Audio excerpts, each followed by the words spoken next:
everyone, it's Camille Wimbish and Catherine Terser. Hi, everybody. We are going to be getting started in just a minute or two. We had 100 people who registered for the webinar, and so it looks like only 38 of you are on so far. So we'll just give it just a minute or two before we get started. If you have questions or if you can't hear me, could you just chat me? I imagine we may be getting lots of questions for the presentation, and the best way to handle it is probably just going to have for people to wait till the end to ask their questions. A lot of the questions we've encountered during our in-person trainings are answered as we go through the slides. So either make a note and jot it down, or you can chat the question in the box, and we will take a look at all the chat questions at the end. And the chat box is where it says type message? Yeah, this chat. Oh, I see what you're talking about. Could someone chat me a message to let me know that you guys are out there?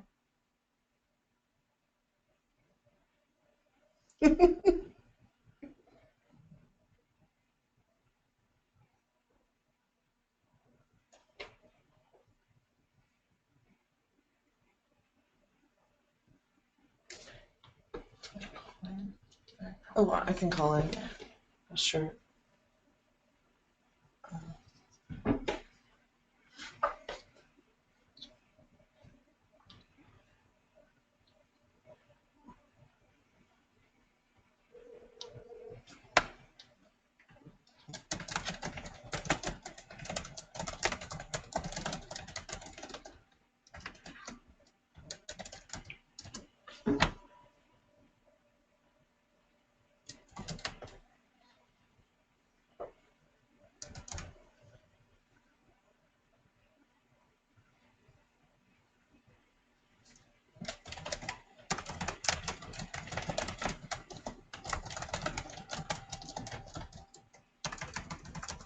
I don't know what happened.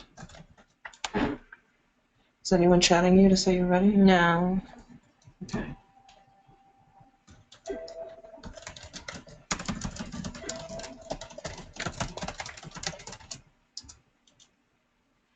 Hi, I'm just sending a message to see if you can hear me. I know it said that people are in listen-only mode, so it may be hard for you to speak up, but if you want to chat me or somehow send a bat signal, that would be appreciated. Can you take them off mute? I think so.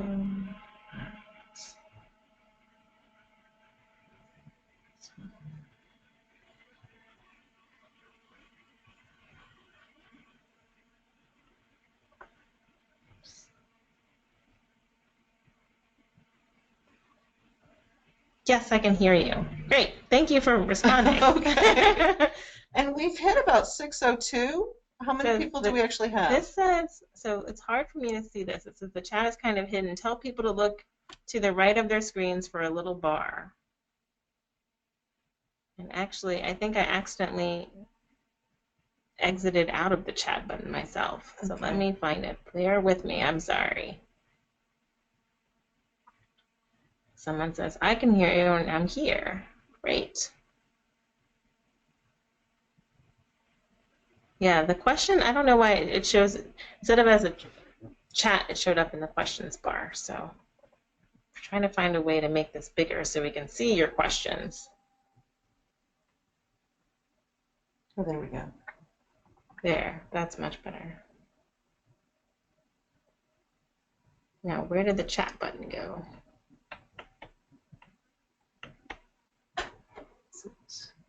It was down here. Just bear with us one more minute.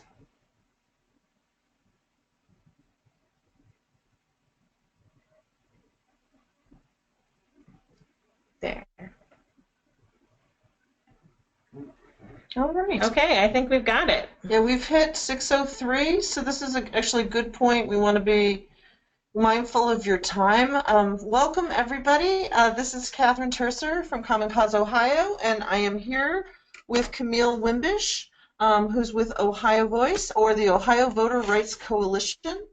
We're pleased to have you here to talk about how we're planning to do the election protection program this year. This, of course, is a very important, is this very important project, and we have a few goals to go through for this webinar. The first goal is to just understand basically the overall structure. How does election protection actually work? Then to go over what happens with a poll monitor. What are the actual expectations? What is your role? And then we're going to go over some of the frequently asked questions and make sure that you have the kind of information that will be helpful for you on election day so that you can be successful. And then finally, we're going to go over some basics of Ohio election law. For some of you, you're very familiar with this, but it's useful to just go over some of the basics just so we all remember. All right, so we're already at the structure of election protection. So, one of the things that really is exciting about the election protection program is the Lawyers Committee for Civil Rights Under Law is the partner that organizes the election protection hotline. And in 2012, they received over 125,000 calls the day before and the day of election. And so, there are all sorts of different calls. Sometimes people are calling to find out what their polling location is. Sometimes they're sharing problems. But this is a very important part of our program. The other part really is the poll monitor program. So now last time, I should say 4 years ago, we had poll monitor programs in 22 states. And this year it's expanded greatly. And so this is a wonderful partnership of wonderful legal experts. Some of you are out there as legal experts, and some are voter advocates. And so we're glad that you're here. So at the Hotline Center, which Camille and I spend much of our day at, because the Ohio calls are actually answered right here in Columbus, Ohio, over at SEIU in the basement. So we answer Ohioans' calls. We started doing that in early vote. And so they're the people that are working to collect information and figure out how to address problems and work with the boards of elections. And then there are the poll monitors who are out there, and they're the eyes and the ears on the ground. So now there are different hotlines. So, English, of course, 866-R-VOTE, but we also have it in Spanish and Asian languages, and we have a new one, which is not on the slide. I wish I'd included it, which is Arab language, which I think is quite exciting.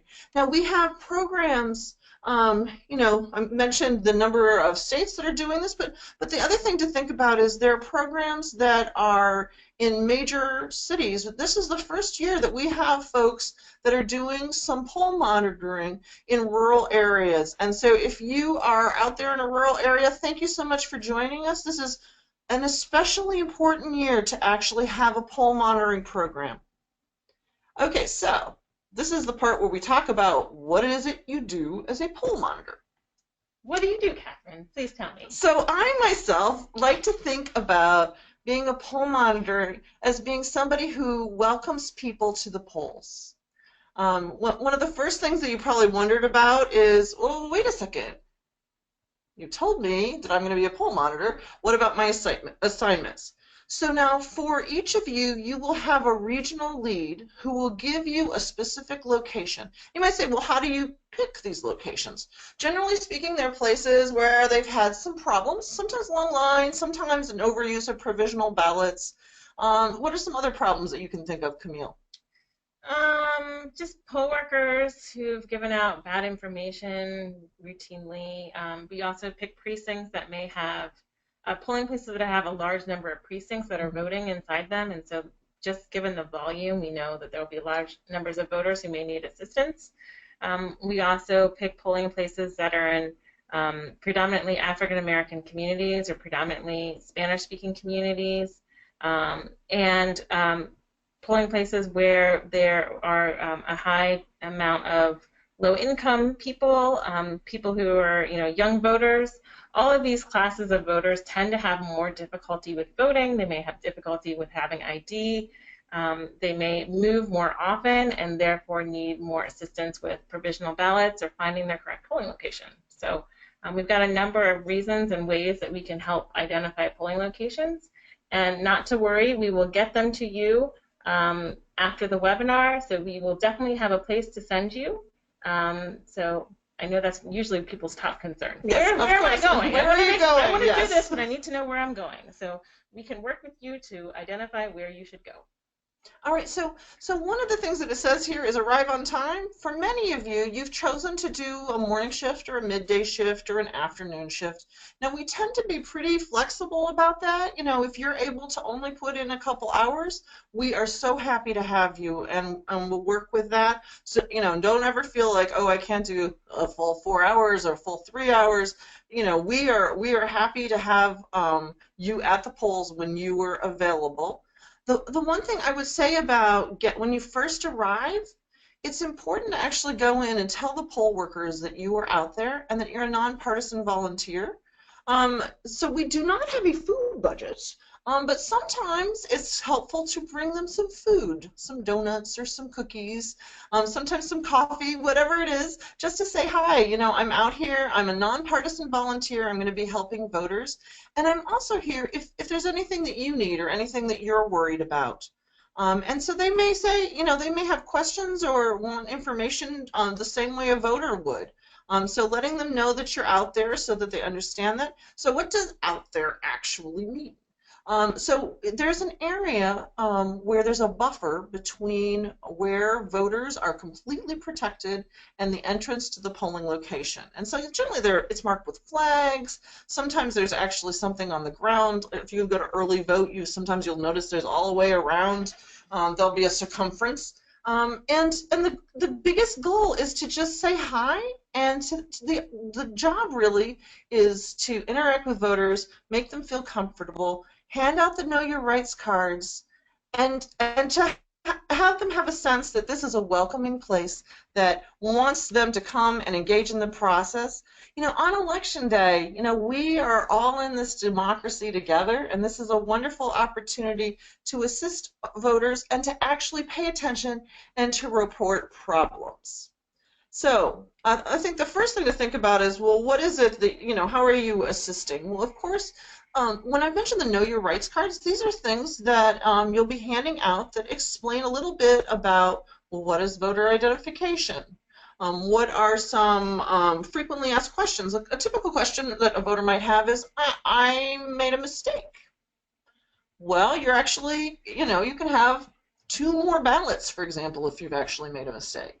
How do you, you know, address that before you actually cast that ballot? There's some choices in there. And so letting voters have that information is really important. The other thing is there are people that will just show up at a polling location and they want to actually know it's theirs, and they want to confirm that oh, this is where I went last time, but is it actually, am I at the right place?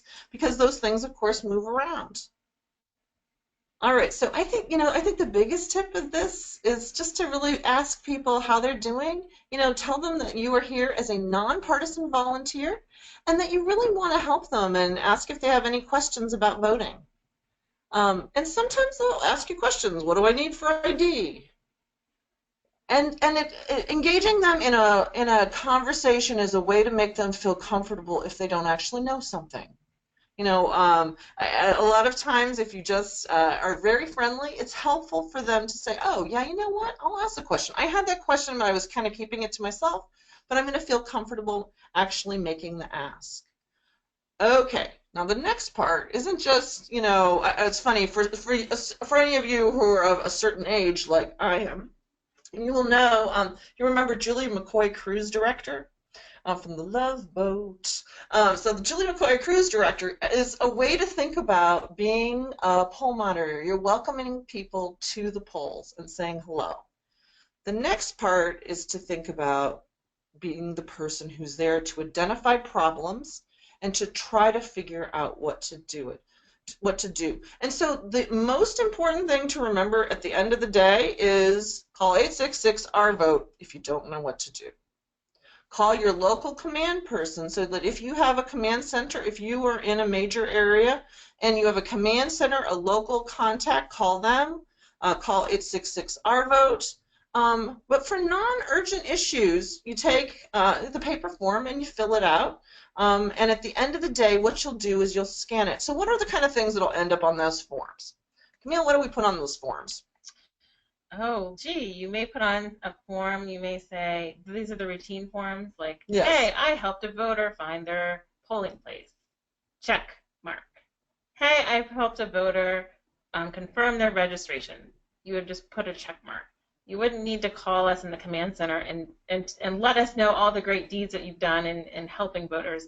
You would only need to call us in the command center and report a problem that is going to be affecting multiple voters, and it's something that you can't help a voter with right there in the field. So an example of this might be a voter goes in, they have their Ohio driver's license, and it does not have the current address or the address where they vote at. And so the poll worker is confused and thinks it has to be the address that they are registered at, and says, oh no, that's not sufficient ID, and says, hey, you have to cast a provisional ballot. Now, if the poll worker is confused about that, because of course in Ohio you can use your driver's license, and since we update it every 4 years, it can have your old address on it. We need to rectify that as soon as possible. So if that's something, as people are leaving and they've cast provisional ballots, so that's the other thing, you're greeting them, and as they're leaving, you're saying, oh, well, I'm so glad you came to vote today. Did you have any problems? How'd it go? That kind of thing. If you hear that there's that kind of situation where a poll worker doesn't have correct information, it's important to call your regional lead or 866-OUR-VOTE, and we will get in touch with the Board of Election officials so that they can connect with these workers at the polls to try to straighten this out. So, why is all this data important? It basically helps us understand what's happening, what to expect, and how to help in upcoming elections. So we try to capture as much data as possible. And so when you look at that form, you're like, oh, this is, I'm making a bunch of tick marks, but what's it all about? It's all about understanding what happened this election so we can plan well for next election. So this is what I'm talking about, the tallies. So, every time you talk to a voter, just making a little hash mark. The intake form, is included, and this one includes information if somebody has a problem. So you'll be, doing things like if somebody talked to me about their ID, hash mark. If somebody says, hey, I went in and I felt uncomfortable, or they challenged my signature, or any number of things that voters might come out, they look unhappy or they tell you something went wrong, that you write that down, ask if it's okay if we follow up with them, because we want to be able to advocate for other voters in the future, but also for that voter. All right, so minimum information. So when you take that form, the minimum information is making sure that you put in where it is that you are, and then anything that you think that we need to follow up on. Now, we included this slide to remind you of what happened in 2012 when these signs were put up. Voter fraud is a felony. They were put up. Where were they, Camille? Cincinnati, Cleveland, Columbus. They're also in other states like Wisconsin. They were clearly designed to intimidate voters and make people feel as though if they even had a hint of a criminal background, that perhaps they'd be better off staying at home and not voting. So we're able to get those billboards removed, but these neighborhoods went up in clearly, urban areas. And so it's important for us, as we're hearing information from you guys that are in the field, if you're collecting information from voters and you think that race plays an important role, it's really good and important that you ask if it's okay that you share their racial information, because it helps to inform where the problems are happening and why perhaps they may be happening. And that can feel awkward, of course, but it's only if the person, the voter, believes it's connected to the situation they're in. Because a lot of times it's just that's not the issue, it's something else. One of the things that we do want to highlight to all of you is that folks that are not currently in prison are permitted to vote. And so there's a lot of misinformation that's out there, and we want as much as possible to invite people into the process. And in Ohio, we actually have some really good rules for inviting people into the process. We're one of those states where if you have not if you've committed a felony and you're out on paper or you're in a halfway house, you can in fact vote and you can participate like every other citizen of Ohio. Now, the only hang up is you have to be registered in order for it to count. That's true. So we always have to try to get the word out. Unfortunately, we get some calls to the hotline after the voter registration deadline, and we're like, oh, I can vote. That's great. It's a little too late after the deadline. But if someone is if you can spread the word starting now, it's always helpful. And anyone can vote with a provisional ballot. So there's always that too. All right, so I talked a little bit about bringing donuts to the poll workers, but the most important things to do are make sure that you're easily identified. So there's election protection T-shirts or a button. We also encourage you to bring the information that's called top issues in the field, and it includes things like voter identification, what are the hours, what do people that are filling provisional ballots, what are the kind of details that need to be really specifically filled in, and kind of frequently asked questions. We also think that those are good to have with you out in the field. We suggest a phone, clearly comfortable clothing. So some years election day is pretty brutally cold. Sometimes it's almost summery, right? Yeah. So just making sure you're comfortable, that you have a granola bar snack, water, comfortable shoes, of course. But the other thing is, I'll bring a yard chair, lawn chair. You could be standing there for quite a while, and it'll be busy for a little while, and it'll be quiet. It's nice to have an opportunity to sit down in something comfortable. And make yourself at home, and that way it won't make quite as long a day. You want to take those intake forms, the ones where you put your information on, and then just make sure you have pen, paper, make sure that all works. And for those of you who may be wondering, I haven't seen this intake form or I haven't seen the top issues or FAQs, we will be sending you a packet of paperwork of all this essential information, so not to worry, you'll have it in plenty of time to review it before you're shipped on Tuesday. All right, so these are the most important things to remember. All right, I have a problem. Who am I going to call? Call your regional lead, call 866-OUR-VOTE. The other thing to remember is that we are nonpartisan. We are really here to help all voters. Now, some of these voters are going to think very differently than you do, and because they just voted, they're going to be really excited, and they may say, what are the kinds of things that you've heard when you've worked the polls? Oh, I can tell you, people are calling the hotline and say, yeah, we got to get a woman in the White House. And they say, thank you for voting. It's so great that you got your ballot counted. Election night should be a fun night to watch to see what the results are. You can find ways to answer things. Someone might, have all kinds of election commentary that they want to pass on because they're excited about who they voted for. But, and they may even offer, well, who did you vote for? And that's something that you wouldn't want to disclose. You would just say, well, the important thing is that I voted. And that it's not about me. It's about everybody else who's voting in this democracy. And thank you. And try to keep it at that. And I often say, oh, we're nonpartisan. We just we really want all voters to have access to the polls, and we're just really glad you're out here today. Sometimes the one on the hotline that often works for me is, I'm so glad the election's coming up so quickly. So for many of us, we're really glad. How's this? This is a cycle. We're just really glad. And so the other thing for those of you who are attorneys, it's important to not, you're a trained volunteer, and don't look at the voter as a client. You are a trained volunteer and a voter, a fellow voter who's working to help other voters.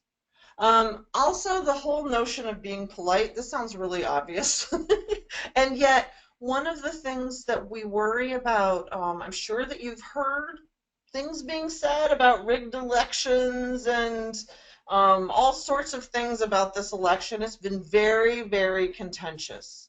And so the goal is to focus on the voter, get the voter information, to encourage folks to move along, but as much as possible not to get yourself involved in an argument.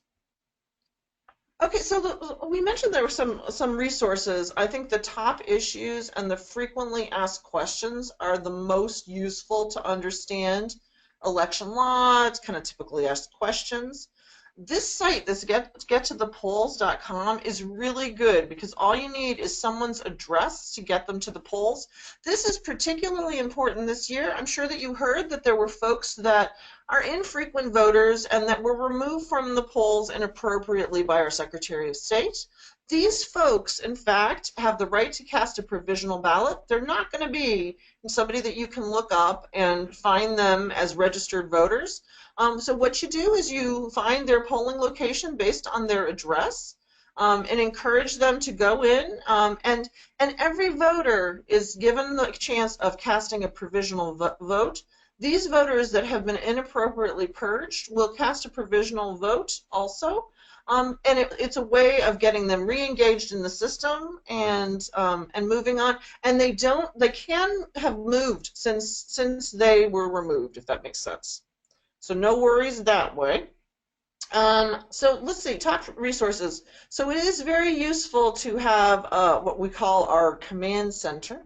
So your regional leads provide resources because they'll have connections to the Board of Elections folks in your areas. All right, last but not least, if we say this a lot, but at the end of the day, eyes, ears, welcome, and there's a problem, 866 our vote. So you can look up registrations. Camille created this bitdo/SOS lookup, remembering that some of the folks who may cast ballots that will be counted will have been purged, and that's why the gettothepolls.com is really useful for finding a polling location. All right, Camille, I'm going to ask you a little bit about what you see the top issues as being. Well, certainly people want to know what time do I vote. They may be unclear about the start time, which is 6:30, and the end time, which is 7:30. And the important thing to note about the end time is anybody who is in line by 7:30 p.m. must be allowed to vote. So actually the Board of Elections will say close the polls at 7:30, and they should have someone who gets at the end of the line so that no one can get behind them and vote after 7:30. What ID do I need to bring, Catherine? Well, you can always use a driver's license, but you can also use a utility bill. Oh, that's good to know. Yes, and that utility bill has to be in the past year. The other thing that's kind of interesting is that, in fact, there are things that you might think would work as identification, like a passport, a student ID, a birth certificate, that in fact you cannot use. So those are things that are that are on these top issue forms and are under frequently asked questions. The other thing is a lot of people come in and they want to assist their mother. Sometimes this is a mother who's got ill health. Sometimes it's a matter of mother speaks another language and wants some assistance. What are the rules on assistance, Camille? Well, you can assist your mom. Basically, a person can bring another person of their choice if they'd like assistance into the voting booth, as long as it's not their employer or their union rep. So most anyone can have assistance. And then the other thing is that that happens a lot. It's kind of crazy how often we move. For many of us, we've lived in the same home for a while. And it surprises us how often Ohioans move. And so there will be many people that say, oh, this is my old polling location. Can I vote here? No, you can't. Sorry. You need to find your new address because it's actually a felony to vote from your former address. So we go to gettothepolls.com to find the new location, and you direct them to that location to cast their ballot. All right, so frequently asked questions. Okay, there is a broken voting machine in my polling location. What should I do? Well, that sounds like a problem. I think you should call the command center. I think maybe you should. So one of the things that happens is if there is a problem with a broken machine, for example, at a polling location, we'll work with the Board of Elections to send someone out to address that. We'll also make sure that paper ballots are given. If in fact, if in fact there's a broken machine, there is always a backup system. But sometimes, you're talking about people who are putting a really, really long day. They do, generally only two times a year where they're being poll workers, and it's easy to get flustered when it's not something that you do on a regular basis. We don't need to have a lot of patience with poll workers because, of course, it's a hard job. So any question here that you wanted to throw out or information you want to throw out? I just wanted to note, so people who've requested an absentee ballot, you may encounter a few folks who want to show up at their polling place to return their absentee ballot there. And you're not actually allowed to return it, as crazy as it sounds. You have to take it to the Board of Elections. Now that may be a problem if it's, for instance, 7 o'clock, or maybe the person says, oh, I have to go to work. There's no way I can get back to my polling place on time, or there's no way I can get back to the Board of Elections in the opposite direction. So in that case, the first thing, of course, is to encourage them to go to the Board of Elections to return it so they can have that absentee ballot counted as a regular ballot. If it's impossible or it's too late and you're running out of time, you can have them vote on Election Day at the correct polling location. They'll be voting a provisional ballot. And why do they have to vote a provisional ballot? Because they want to make sure that they're not double voting or going then and putting the absentee ballot in the mail or doing something else with the absentee ballot that may count. And so this kind of rule works also for somebody who requested a vote by mail application. They never received a ballot. It just didn't come. They can, in fact, vote on Election Day at their polling location. They just need to cast a provisional ballot. And we do know that that's something that's been happening in Ohio, that up kind of, especially northwest Ohio, a bunch of ballots have not gotten where they needed to go. And so that may be a kind of typical problem to be looking out for, where people are worried, well, wait a second, I was supposed to vote by mail. Will I get in trouble? I don't want to get in trouble because people will, is it double voting? Like, what does this mean? No, well, that's the reason why you cast a provisional ballot. It's set aside so they can confirm that you did not cast one by mail. So the poll worker will be able to tell if someone requested an absentee ballot because there will be an A in the poll book by the person's name. And so that's how they will check on that. So if someone is upset and said they never got it, they can always call you. They can call the command center. We can call the Board of Elections to verify that, in fact, an absentee ballot was sent to them. But essentially, they're going to be asked to vote provisionally. All right, so this is basically a list of the reasons why you would want to call your command center. Broken machines, poll workers giving wrong information, clearly intimidation of any type. Anytime that you see people leaving, so basically when you cast a provisional ballot, the poll workers will give a piece of paper that provides instructions for kind of next steps. If there's any possible follow-up, it also allows that voter to check to see if their vote actually was counted. So if you're seeing a high number of people leaving with pieces of paper when they went in just to vote, you will know that there have been a high number of provisional ballots, which can suggest a problem. What kind of problems, Camille? It could suggest that, for instance, the poll workers have panicked and they've decided that they've run out of paper ballots or the voting machines are broken and they don't know what to do. And instead of giving them backup paper ballots, which are regular ballots, every polling place should have a stack of regular ballots that they should be able to use in the event that there are voting machine breakdowns. So they may mistake those and give out provisional ballots by mistake. And that, of course, is not the correct thing to do because provisional ballots are treated differently than regular ballots. Provisional ballots are cast because there's a question about the voter's eligibility to vote.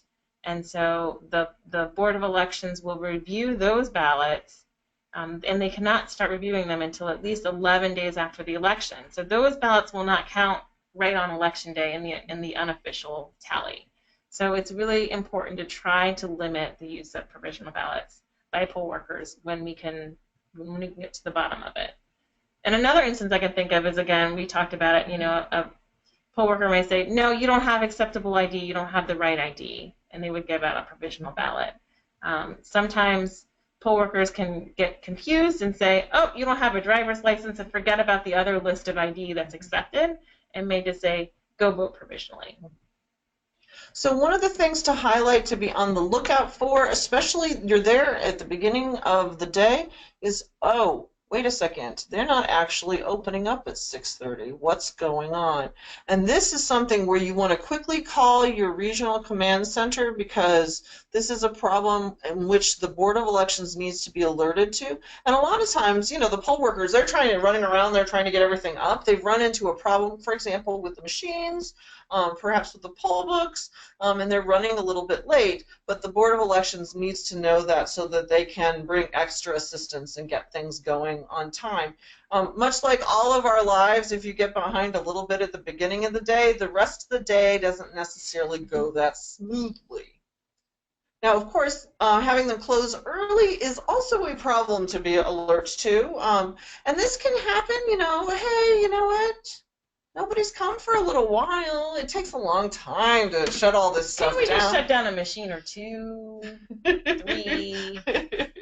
Let's get out of here. Yeah. It's been a long day. So this is another thing to really be watching for. At the end of the day, those voters deserve those full hours. And even that thing of like being in line at 7:30, that doesn't mean that you're going to vote at 7:30. You'd be voting at 8 or 10 or however long it would actually take. And so it's important to have those hours that all Ohioans that are available for all Ohioans. That's just really important. So now, the other thing that I always think that we should look for is the place actually handicap accessible? Now, they're supposed to be. You all know ADA compliance, the Americans with Disabilities Act is quite old at this point. There's no reason why a polling location would not be accessible to all, but things do happen, and sometimes they don't have enough locations, and it's worth noting whether they're not accessible, and if they're not accessible, if they're providing curb service, because they can in fact go out to the car and have the voter cast a ballot, actually much like McDonald's drive-through, doing a drive-through kind of voting. But of course, if they are just, oh, we're just not accessible, and they're not providing that option, that is going to be a serious problem for voters that have special needs. All right. Also, you want to be noticing if there are voters who don't speak English as their first language. If they are having significant problems, you do need to place a call, and we'll see what we can do to round up somebody to be a help. All right. So this has been a really difficult year. One of the things we know about this cycle is that the top of the ticket, both candidates, of course, are urging the American voters to support them, but things have gotten very, very, very contentious. And we also know that one of the candidates has suggested that there's a rigged election, and in fact is organizing supporters to actually go to the polls and watch for voter fraud, to ferret out voter fraud. So we don't expect that you're going to actually have problems on election day, but it is possible that people may be there to intimidate others. And so we wanted to provide some tips. Camille, anything you wanted to add? I think hopefully a lot of this is just talk. I know we were worried about this in 2012, and it turns out it was a relatively peaceful day. We certainly had, election administration issues to deal with here and there. Mm-hmm. But in terms of voters feeling unsafe or reports of any sort of widespread intimidation, it just didn't happen. And so we're hopeful that the American spirit will prevail on Election Day and everyone will exercise their voting rights in a peaceful manner. But in the event that you do see something that's troubling, any type of harassment or intimidation, We've spoken to the boards of elections and the election officials about what they suggest, because they certainly are worrying about the same issues. So, and I really hope that, it's easy to talk smack and say all sorts of things on social media or in a route, in a crowd where, you're feeding off each other's energy. I am very hopeful that folks will think twice and be very careful and think about what it means to actually be a voter on election day. We're all equal on election day, and it's important to give folks the space that they actually need to cast a ballot. Now, that being said, we wanted to give you some suggestions for things to do. I mean, the first, of course, is not to panic. If you see something that is problematic, for example, we're an open carry state, and you see somebody who has a gun, I'm just giving an example, or you see somebody who's, squinching his eyes and looking at people, and if you see something that you think, hey, this is odd enough, I'm actually going to do something about this. The first thing that I would do is get the voter inside, just encourage voters to keep on moving and get inside. I would let the voting location manager know what's going on. So basically ask the poll worker, to direct you to the voting location manager and tell that person exactly what you saw, as clearly and calmly as you possibly can. And then when you're done explaining what happened there, give a phone call to 866-OUR-VOTE so that you can let them know exactly what is happening on the ground. Now, of course, if you are in danger, the goal is to call 911, get out of Dodge as fast as possible, and if it's safe, to contact the voting location manager. Yeah, so I had a training last night in Cincinnati, and somebody who was had said, they've worked with the polls many years, and they said their first instinct, if they saw anything, intimidating, would be to call the police. But because, she was persuaded by several people saying, well, then the next thing you know, they'll send 1 police car, 2 police cars, 3 police cars, 4 police cars. The news cameras are going to show up, and it's going to become a circus atmosphere that may actually send a message to people. You know what? You should just stay home. It's just too much trouble. It's too much at risk. When the alternative could be, tell the voting location manager who's trained and equipped to deal with this discreetly and quickly and to effectively resolve the problem. And one of the things that I think is important to know this year is that there is actual poll monitor training about these kind of unusual circumstances, so that they are trained. The Board of Elections are just as alert and worried about this as we are. And the goal is for us all to figure out how to get through this and do this in a way where we have a successful election day. Now, this is the part I'm mostly handing over to Camille, the election administration expert. Mm-hmm. All right. So just a couple quick things. Poll workers are also known as precinct election officials. Depending on what county you're going to be working on, you may have so counties have different voting systems. I think there's something like 8 or 12 different types of voting machines, and there's 2 basic kinds. They're going to be a touch screen, or there may be an optical scan where you actually fill in the bubbles. So it just sort of depends on your county, and you may just want to check. If you're curious and you want us to let you know, we can certainly do that as well. And then provisional ballots, those are, as we mentioned, they're paper ballots. They just have to be verified by the Board of Elections because there's something that they need to verify. So it could be, the person may not have registered, or they may have moved, or they didn't have the right ID. Those are types of situations where someone would be asked to vote a provisional ballot. So we're going to get into a couple more frequently asked questions. So on election day, I guarantee you, if you are pleasant and you elicit voters to come up to you, someone will walk up to you and say, I just went inside and they told me I'm not on the list, I'm not registered. Can you help? So basically you would check their registration and make sure they're at the right polling location. And this is the link to the Secretary of State's page. It's just a shortcut link because if you are checking from your phone, it can be troublesome trying to find the exact link. So this is just a quick link. And if you don't have phones and you want to check someone's registration, you can just say, just hold on, let me just call this number. You can call the hotline, call the command center, and we can find you their registration lookup. And then there are three possibilities that can happen, and we'll go through each slide. So the first one is the person is registered, and turns out they're also in the right location.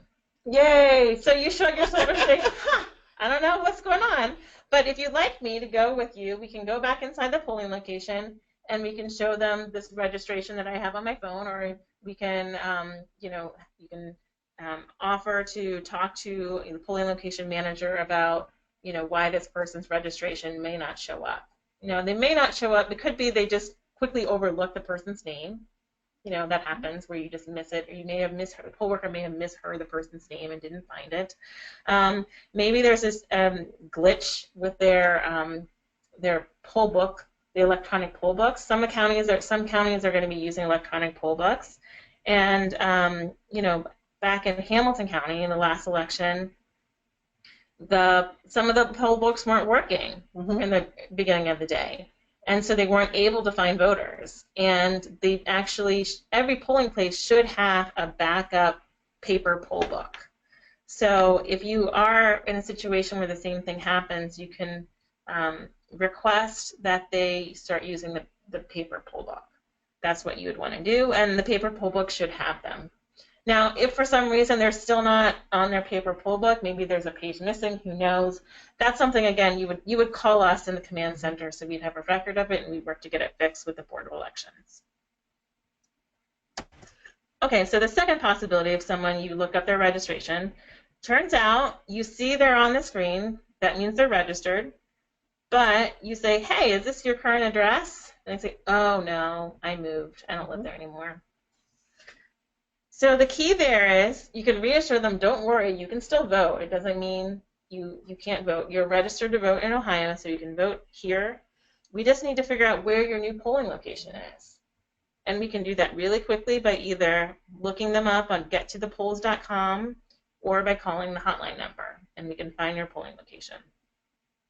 And again, the person may say, oh, but I'm here, this is where I used to vote. No, it's your name is not going to be on the polling book. So you'd have to vote provisionally, even if your name wasn't on the poll book. But it's also a violation of federal law of a felony to do that. So you don't want to attest that you're voting at a location where you don't reside. So again, encourage them to find their new polling location. Okay, and then the third and final option that could happen, you look up the person's registration and nothing pops up at all. And actually, this is one that's hard. Sometimes you'll have, this happened to me the other day at the Election Protection Hotline. Somebody called, and they were registered in Pennsylvania, and they thought, oh, well, that I'm registered, that should be fine. The problem is, of course, it's one thing if you were registered in Ohio, you can then vote a provisional in another area of Ohio. But if you're registered in Pennsylvania, there's nothing that we can do. Now, you can cast a provisional ballot. Anybody can cast a provisional ballot even if they're not registered, but it will not count, and that's hard for voters. However, it does register the voter for the next election, and that is actually important because, of course, if you didn't remember to register for this election, it could actually happen again. So I would encourage somebody who's not registered to say, I know I'm not registered. I would like to cast a provisional ballot. I know it won't count, but I'd actually like to engage in the civic activity, and I want to get myself ready for next time. So yeah, I think a good point is when you fill out that provisional ballot, you are asked to provide, if you have a former address, you write your former address, and then you write your current address, and that act will update your registration for the next time. So, and the other thing I wanted to mention is this, we talked about the purge. So again, purge voters will not show up as registered, but that doesn't mean they can't vote. In fact, the Secretary of State had said people who've been purged since 2011 are entitled to vote. they must vote provisionally, and so those ballots should count. So again, if you have a purge voter, you can't find their registration, and you won't know if it's a purge voter or they were just never registered. Right, yes. So the advice is still the same. Just look them up based on their new address, their current address, and direct them to go to that polling location. And to look them up, it's gettothepolls.com. I actually think that site is really useful. Gettothepolls.com. So again, we're going to hit up some frequently asked questions. Voters are going to election day are going to walk up to you and they may have a question about, hey, what type of ID do I need? I heard I need a driver's license, but turns out I have a Texas driver's license. I just moved here last month. So how do I vote, Catherine? Well, you can use a utility bill. You can use a pay stub. Oh, okay. I've got one of those. Another question, does my address on my ID need to match? Now, I know you may think, I thought we covered this, but we did, but this is important. This is important because this happens all the time. It will happen to you several times during your shift. Your address on your Ohio driver's license does not need to match. And even though this has been the rule on the books for years, poll workers every year they try to train them on this every single time, but it still evades many people. So it's important to just remember that it does not need to match. And what about an expired ID? Some seniors may have an ID, but it was expired because they don't drive anymore. Unfortunately, expired IDs do not work. Oh, okay. Yeah. Well, but that's okay. You can encourage them to go back and get a utility bill. Now, I will say this. Again, if somebody doesn't have the right ID, you want to make an assessment. You want to have a conversation with them and say, well, do you have a chance to run back home and get it? If they say, yeah, it's no big deal, that's preferable because that entitles them to vote a regular ballot. If they say, I really don't, I'm in a rush, or it's getting late in the day, you want to have them go ahead and vote a provisional ballot. And on the provisional ballot, you just need to give the last 4 digits of the Social Security number. So you don't need to worry about a utility bill or a driver's license. The provisional ballot should catch everyone. So if there's no way for them to go back, or it's too late, encourage them to go ahead and vote provisionally. So this is just a rundown of the basic ID. So as you see, there's a number of forms of ID you can use to vote on election day. The driver's license is probably the most popular ID that's shown. It could be another government ID, a utility bill, a military ID, a bank statement, a government check, or a paycheck. Now, everything else besides basically the driver's license or the military ID, all those other forms have to have your current address on it. So that's the only thing to know about the other forms of ID. And when they say current, it means in the past year. Yes. So here's another slide about Mickey Mouse. He's got his ID. It's got an old address on it. Well, that's okay, Mickey. You can still vote as long as it's not expired. This is just another slide to hammer home the ID issues. If you don't have ID, you can use your last 4 digits of your social or your Ohio driver's license. You cannot use another state's driver's license. It just doesn't work here in Ohio.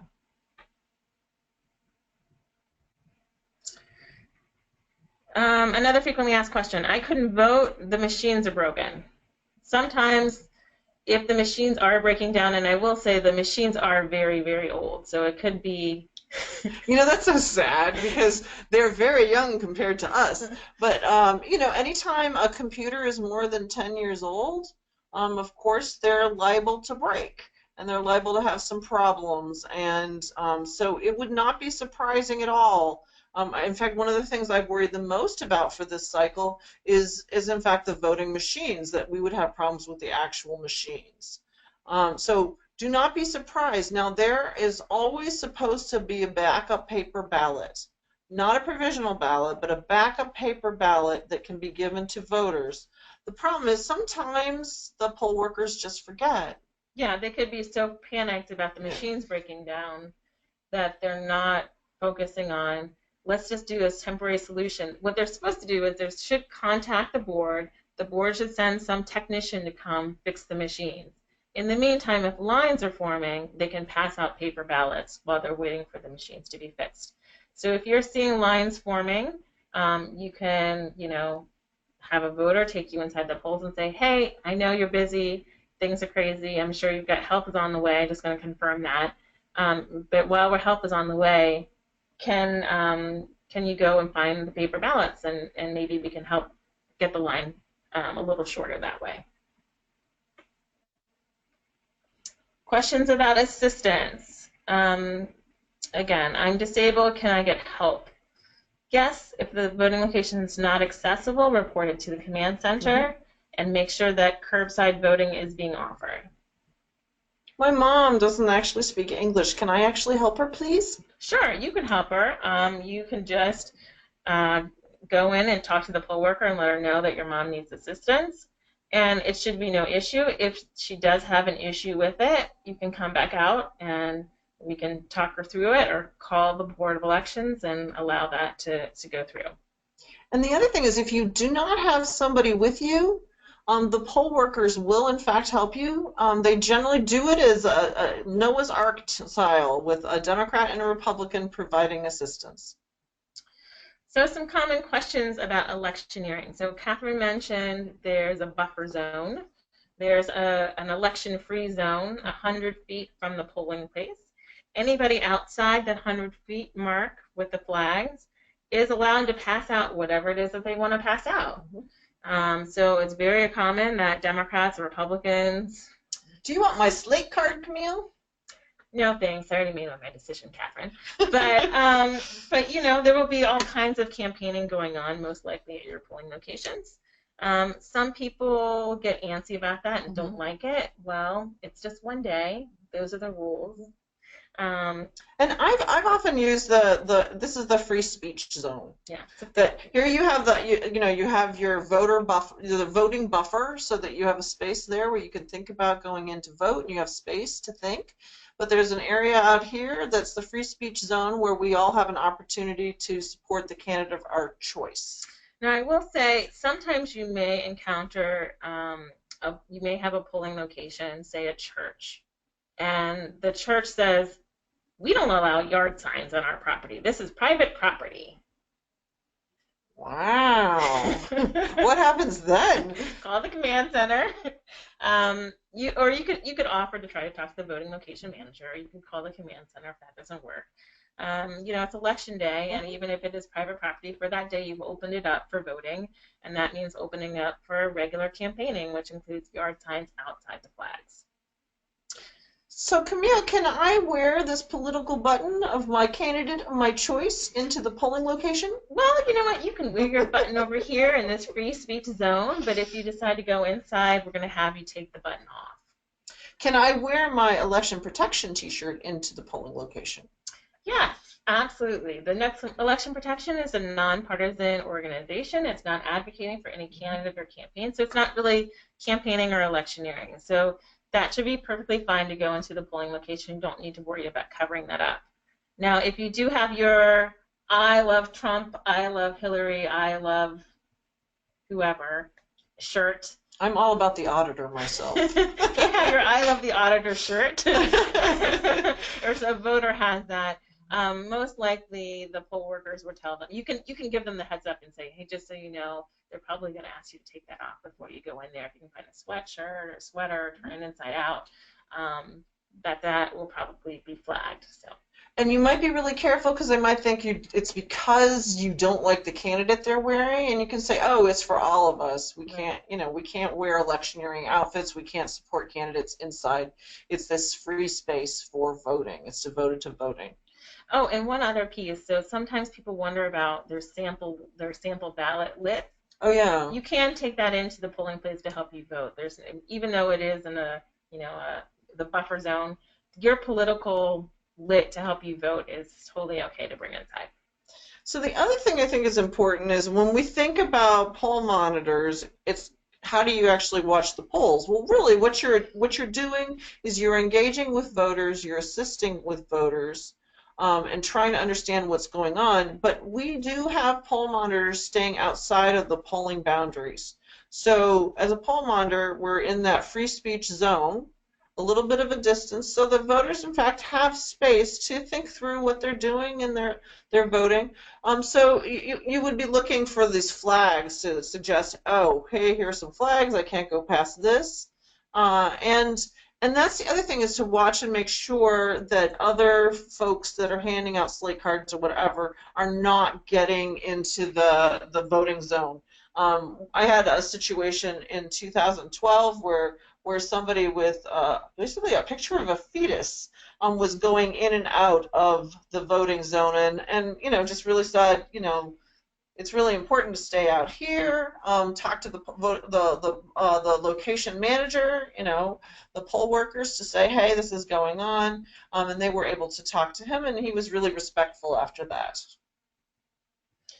And so if for some reason your polling location does start developing a long line, the zone moves a little bit so that you can't contact anyone 10 feet of that line, wherever that line stops. Hopefully you guys don't have long lines. But if you do, who do you call? 866 our vote. All right, I think we've pretty much have covered this. So what are challenges, Camille? So challenges are a process where on election day only a poll worker can do this. A challenge, a poll worker may say, "Oh, Catherine, I don't know. You look pretty young. I'm not sure you're 18." Well, I'm a sweet young thing, but I am of age. Or they may say, "Actually, I know you, and you moved. You don't vote here." Mm-hmm. Or they may say, "You're actually not a citizen." There could be a number of reasons why a poll worker might challenge a voter. We certainly hope that any challenges are limited. It's something that we would want to know about immediately, because it's just really not sort of a standard thing that happens. So one of the things that we do know from answering phone calls at the Election Protection Hotline is that some of the voters have been challenged on their signature. And this is not something that we've really seen in the past. This is not common, but this may be something that poll workers are more aware of. So that's the kind of thing that we would need to know right away, that people are being challenged on their signature. Camille, does the signature have to be absolutely perfectly the same as last time? It should not be. It should be what they call an acceptable match. So basically, there's not really hard and fast guidance on this. It's just, right. If you look at it, does it look reasonable? Mm-hmm. And if one poll worker doesn't think that it looks like a match, they should be able to pull over the other poll workers, and they should get a consensus on whether they think that it's an appropriate match. Do I still have the right to vote even if I've been challenged? Yeah, so even if you are having a rough time in the polling location, every voter has the right to vote a provisional ballot. One of the things you might try to work into your spiel, if you get to talk to somebody before they go into the polling place, is you can say, let them know, hey, if you run into any problems, just come back out, and I can try to, walk you through it before you vote provisionally. Mm-hmm. And that way you can try to catch it, because it may be a situation where they don't have to vote provisionally, that there's some sort of intervention that we can do to help so they get a regular ballot. Ooh, let's practice. This is a little hard on webinars. All right, I will ask you questions, Camille. The poll workers say I'm not on the list here, and I used to live in another precinct just nearby in this county. What should I do? Well, let's stop and find this poll monitor here, and we can grab her cell phone and look up her registration. And yes, it turns out you are not registered here. We should find your polling location at gettothepolls.com. My wallet was stolen. The only ID I have with me is my utility bill. Can I vote? Sure, we can use your utility bill as long as it has your current address on it. That should work. I was worried because it was my cell phone. Your cell phone bill works. That's a great one to use. My mom doesn't speak English well. Can I help her vote? Absolutely. Feel free to go help her. Just let the poll worker know that you may be giving your mom some assistance. Is this going to be a problem? I have my vote for Trump's shirt on. Well, it's not a problem over here in this election protection, First Amendment zone, Free speech zone.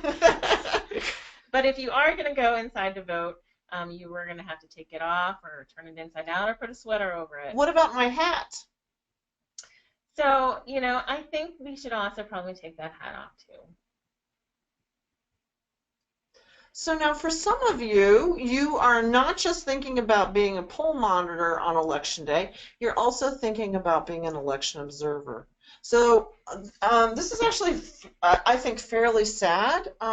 You may be very well aware of Jimmy Carter's Center down in Georgia. They do some really amazing things with poll observation and like looking at elections in foreign countries because of their emerging democracies, or they've had some problems making sure that all the votes were counted, and so the Carter Center goes off and they will go, for example, to Tunisia, an emerging democracy, and see how election day works and if everybody's having access to the polls and how that whole process works. And then afterwards they put together a book on how the whole process works. This year, the Carter Center is working with the League of Women Voters to collect information from observers about how the election went. And so they're looking at all sorts of things, like all of the different things that we really have identified, but mostly they're concerned about whether there are going to be problems at the polls this time because, of course, as you know, all of the conversations about a rigged election has made a lot of people very anxious. Now, for those of you who are on this that are observers, what you're going to want to do is to make notes on the paper form throughout the day. And you might say, wait a second, I don't know about this paper form. It will be in the mail to you. And it's pretty simple. If you wanted to actually look at it, quickly kind of mark down this bit.ly 2016 Observer, and you can actually see the whole form. It looks at everything from accessibility, like we talked about, to any voter intimidation that might be going on. And for this, what the person is doing is looking and marking things down. Unlike the poll monitor that's all about, hey, let's fix the problem, an observer is keeping track of everything that actually happened. And so one of the things that's nice about this program this year is that you can, in fact, be both an observer and a poll monitor. And the hope with this important, this important project, they're calling it a pilot project, is, there's all this worry that, in fact, the election administration isn't fair and that sometimes fraud is going on. And what the Carter Center wants to do is to show what actually happens in Ohio. We are, the swingingest of swing states. We're a bellwether state. And to show that, in fact, what actually happens on election day. And we all know that we have bipartisan election administration, and we know all of the different things that make a difference, like the good auditing procedures following the election. And there are a variety of different ways that our elections are a problem, for example, gerrymandering, but that in fact our election administration works pretty well. Camille, do you have something you wanted to add about this?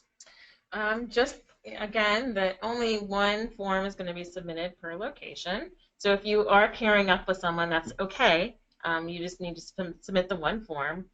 And we'll have a way to do it online, or you can submit them back to us in the mail. And your contact person for this is Carrie Davis from the League of Women Voters. So we'll have information, you probably already have this, but Carrie is at 614-469-1505. And I really appreciate those of you who are taking the time to shall we say, be scientists on election day as well as poll monitors. And so a big thank you to anyone who's participating in this project. All right, so we are at 866 our vote, and this is just the wrap-up, really. Our goal is to ensure that every eligible voter can cast a ballot and that that ballot actually counts. Once again, we're nonpartisan. We want you to be friendly, and when in doubt, call 866 our vote. I'm going to sneeze. All right, so that does it for our slides. I want to make sure we have plenty of time to go through questions. I'm just going to try to find a way to, let's see, view the questions. If there are any questions, if you have questions, you can submit them via text, via chat, or the questions box. And I'm also going to see if I can find a way to unmute anyone who's on the line who wants to ask a question. Just bear with me.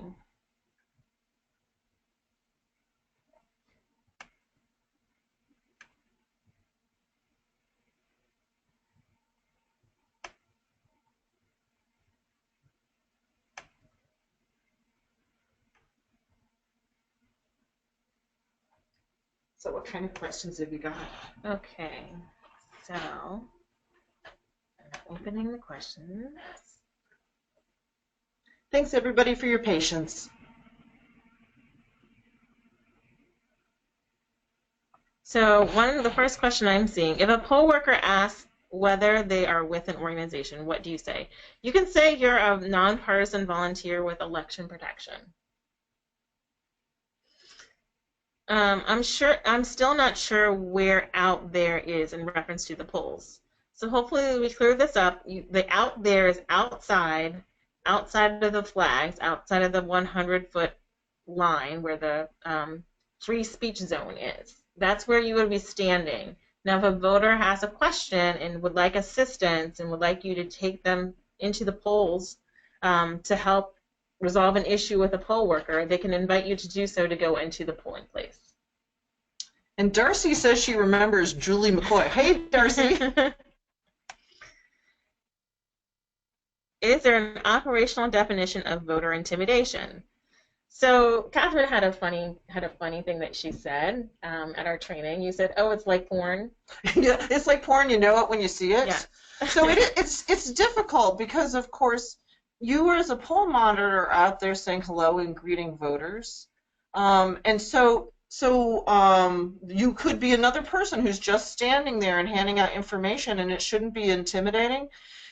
For many of us, it crosses a line when somebody's glaring, when somebody's shouting, but I suspect you will know pretty clearly if a voter suggests to you in any way that they feel uncomfortable, you will know that the voter considers it intimidation. Okay. And this question says, my driver's license is from New York, but I registered to vote in Ohio some time ago. Do I vote with a provisional ballot?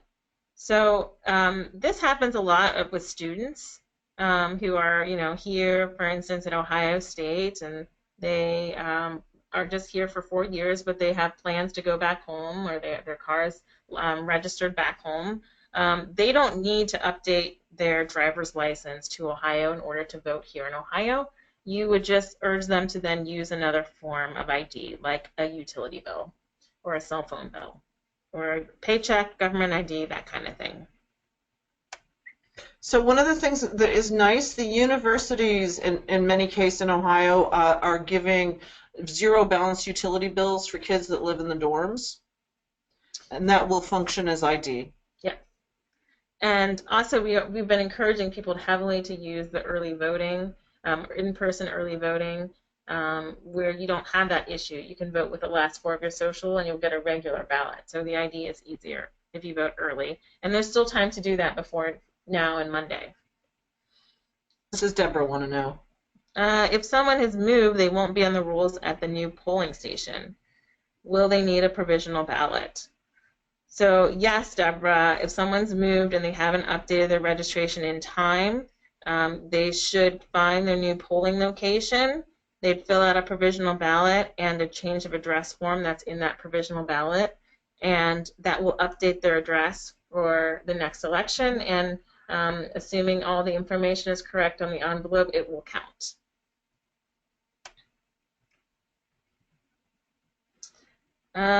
If they requested a vote by mail ballot, can they decide instead to vote in person? So sometimes this happens, particularly with elderly people or people who are not used to the vote by mail. This year, the Secretary of State sent out applications to all, quote unquote, all registered voters. A vast majority. The vast majority received an application. And so people who received the application and submitted it back to the Board of Elections are on record as requesting absentee. And so if they attempt to vote on Election Day, they will be voting provisionally. Jeffrey wants to know, does each polling location have an inside poll monitor, one from each party?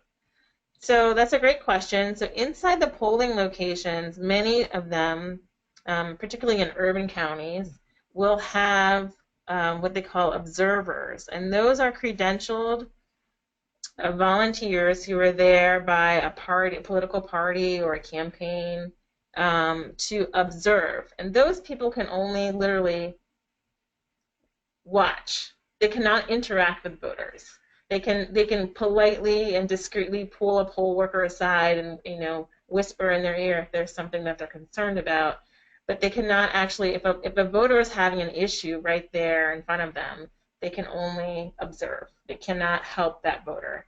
And that's kind of where we saw our yes, that's our where programs overlap. Yes. In that they can be our eyes and ears on the inside, but we can actually help voters on the outside who've had problems or who feel as though they could like some extra assistance. We can actually go with them into the polls. And don't be surprised if an observer from inside comes out and says, hey, this is what I'm actually seeing.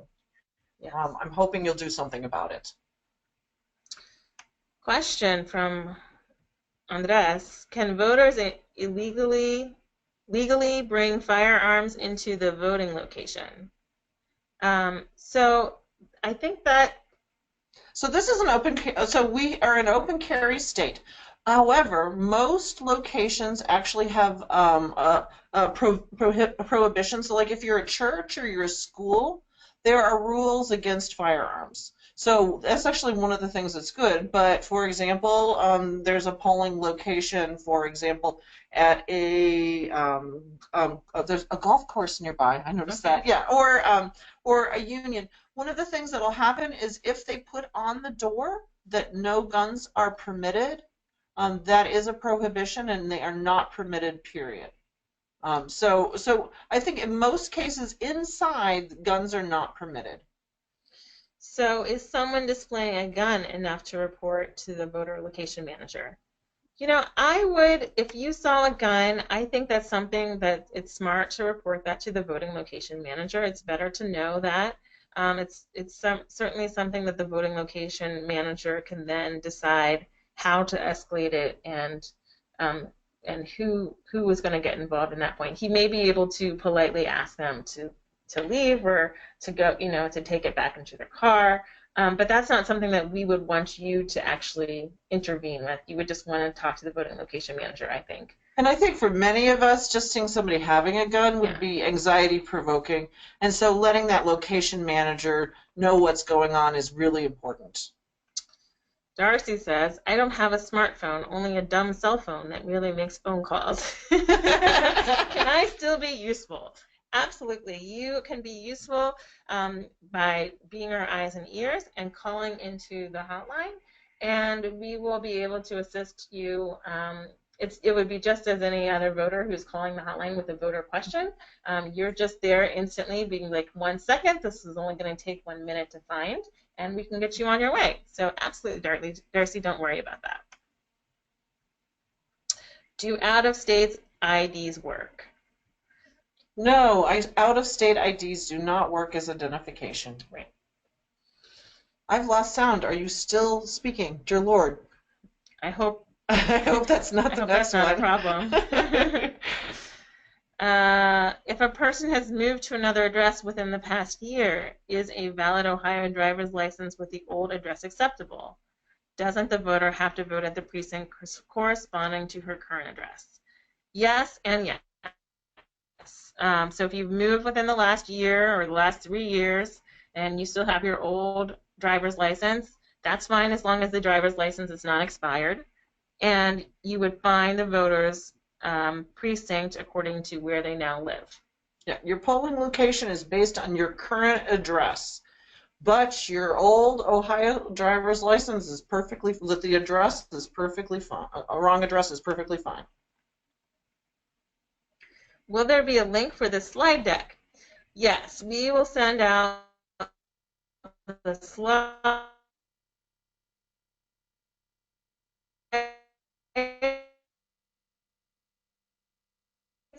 after probably tomorrow, and as well as for anyone, I know this is available on demand for people to watch or listen.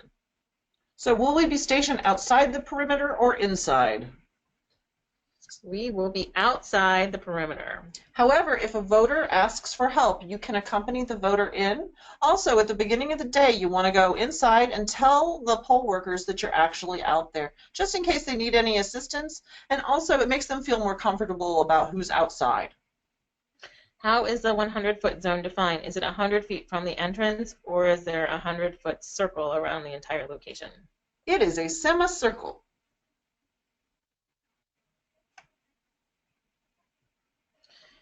If we are to stay outside, how do we contact the poll manager? Well, clearly, if something comes up, you will need to walk inside and tell the poll manager. So, clearly, there are a couple different reasons to go inside. One, to tell them, in fact, that you're here. Mm-hmm. Two,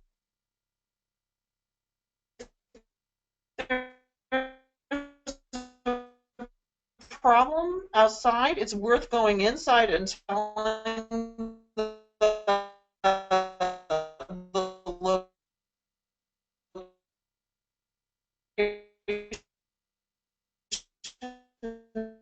manager or a poll worker what's going on so that they know. And three, you may see earlier, at the beginning of your shift, when you check in, you can just say, hey, it's Catherine. I'm going to be outside. I'm taking over for this shift. I'll be outside till the close of polls. I'm just helping voters. Mm-hmm. If you have a question that you can't figure out what to do, you can let us know because we have some resources too that can help. And usually that's greeted warmly. Are we supposed to tell voters they can't wear their partisan T-shirts into the polls, or is that the poll worker's job? So, I mean, if you see someone, you can say, hey, you can say that, you may want to take that off, because you may save them the steps, right? Like it's true. No, it's true. If you see the person coming and you can get to them, I would say, you may have to take that off. They're going to probably ask you to take it off, and that will save them the steps if it's a shirt or something that they need to find. It's also a way to engage in a conversation, because in a lot of ways, what can be hard is that you want to engage people in a conversation to know that you're there to help. Mm-hmm. But of course, if somebody says, well, you're wrong and I want to wear this T-shirt and I'm going in, well, then it is in fact up to the poll workers to tell the person with the shirt or the hat or the pin that in fact they need to remove them or cover them up. Right. Yeah, you don't have to be the police to enforce it, but it's helpful to give them the heads up. Can a person have a driver's license and not be a citizen? How do you detect citizenship? So a person could have a driver's license and not be a citizen. Everyone who is a registered voter has affirmed that they are a citizen. So really, it's going to be one of those questionable challenges, because for most cases, you cannot imagine a situation where a poll worker would have some sort of knowledge that would make them say, aha, you're not a citizen. So what would likely be happening if you do get that situation is probably some sort of prejudice, discrimination happening. And again, that's something you'd want to tell us about, because we want to make a record of that. Are the poll workers who make challenges reps of parties and candidates? So yeah, poll workers it's supposed to be divided by Democrats and Republicans.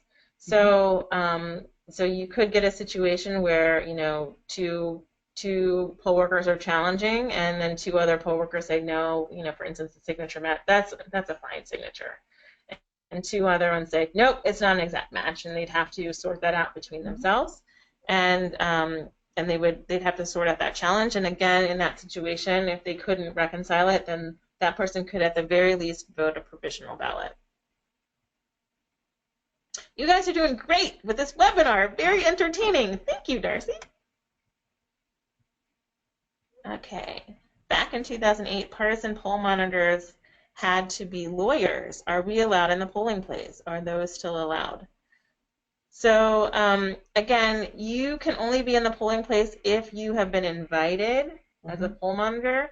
If you've been invited by a voter who needs assistance, the people who are in the polling places observing have a credential. Yes, since 2008, they've actually made some changes about this so that the partisan observers can no longer speak to the voters. So that's one of the biggest changes since 2008. And that was supposed to make it so that the voters were not intimidated and that the arguments were between, shall we say, among the poll workers and the observers rather than impacting the voters. Will there be something written down for us? Of course, we will summarize all the main instructions and your contact information. We'll send you the links for the webinars. We'll send you the handouts. We'll make sure you get all the materials so that you're organized and ready for Election Day. And most importantly, your assignment. Yes, and this is Kay, who's coming all the way from California to help us. Okay, great. Thanks for coming, Kay. As an observer, can I wear my League of Women Voters pin? Please do. Is the packet with what we need coming in the mail? So if you are in areas outside of major metropolitans, the packet will come in the mail. If you are in, like say you're in Columbus, we have a couple different locations where you can pick them up. And it's the same thing in like Cleveland and Toledo and Dayton and Akron. There are locations where you can pick up the materials because of course it's expensive for us to mail it out to absolutely everybody. So if you're in a city, we're asking you on the Monday before the election to come to your regional command center and pick up the materials. And so we'll send out emails with more information about that. So the materials that are important, I think, are the Know Your Rights cards, which I really like, which gives voters not just, it gives them something that they can take in with them, and which can sometimes make them more comfortable than bringing you in with them. If there are lots of people in the free speech zone, how do we set up so people can find us if people are coming from several directions? So many of you will have a button or a t-shirt. I think you'll have literature to help sort of flag, but I can understand it can be a little hard to do that, to navigate through the traffic. Some of you, and if you're in a large city, we have yard signs that you can pick up at your command center on Monday, and that can also help to identify. You may not actually talk to every voter who comes in because, as you might imagine, in like a parking area, voters are coming from different directions, and you may not get a chance to talk to all the voters, and that's fine. Yeah. Do your best. Do your best. Wave. Say hello. Yes. We'll be getting information from the webinar, including phone numbers. That will definitely be included in the instructions. I'm coming from California. How do we dress? In layers. You never know. We just never know what the weather may be. So this is the most changeable time of year. One of the things that we do know is it's supposed to be pretty nice, and for us, pretty nice is 50s to 60s. It is a good idea to be prepared for the rain. When we arrive, we need to go to the polling place and identify ourselves to the poll workers. Then we go back outside to the free speech area. Perfect. Yes, that's correct. When and where do we receive our t-shirts and buttons? Okay, so this is from Kay, who's going to be doing it in Columbus.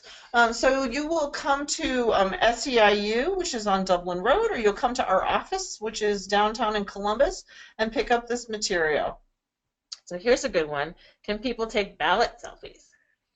I don't know. Can you take ballot selfies? So I saw something today, and it's terrible. I should remember the source where I saw it, but I was reading something today, and it had a list. I think it was from maybe it was Election Protection. Right. It had a list of the states of ballot selfies, and Ohio was on the state where It's fuzzy. You probably won't get in trouble. The most they can do is ask you to stop, but just be careful and be mindful that you're not getting somebody else's voting machine ballot information included. So actually, I went and I visited the early vote location and actually identified some issues. But while I was there, they were actually encouraging new voters to have their picture taken next to the flag, and they were encouraging voters to take a picture of the voting machines from an angle where you couldn't actually see people's ballots. And I took a bunch of pictures just because I thought it was really interesting how they had set it up. But that whole notion that there's going to be an openness to some pictures, they're not going to want you to catch the ballot. How will I know who else is volunteering from election protection alongside with me? So many locations, it will just be you. If you want a buddy or have a buddy who will be willing to go, and if you feel more comfortable with a buddy, then you can bring a buddy. But in many times, it will just be you. Because the idea is that we're trying to cover as many problem precincts as possible. What if there's no internet service? Call us, call the hotline, we can help. There have been threats of certain groups showing up to intimidate voters. What do we do if that happens?